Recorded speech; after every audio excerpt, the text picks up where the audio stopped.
পাল, জয়ন্ত রায়, দেখুন, আপনারা থাকতে পারছেন না। উত্তরবঙ্গ যে সেক্রেটারিয়েট, যাকে আমরা উত্তরকন্যা নামে চিনি, সেই উত্তরকন্যা অভিযান আছে। যেহেতু আমি লোকসভা চলবে এবং আমার কোশ্চেন থাকে, আমি থাকতে পারবো না। আমাদের রাজ্য সভাপতিও থাকতে পারবেন না, কারণ রাজ্য সভাপতিরও রাজ্যসভা আছে।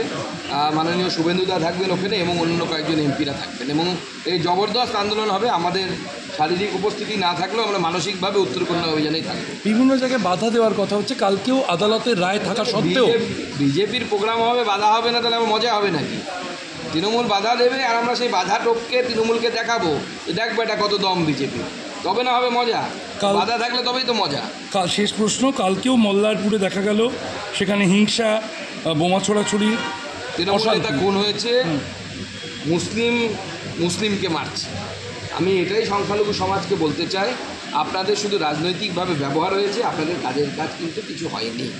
আপনারা হয়তো বিজেপিকে ভোট দেন না বা দেবেন না, কিন্তু আমার মনে হয় একবার ভাবার সময় এসে গেছে যে তৃণমূল আপনাদেরকে কী দিয়েছে, কী করেছে। ধন্যবাদ। Thank you.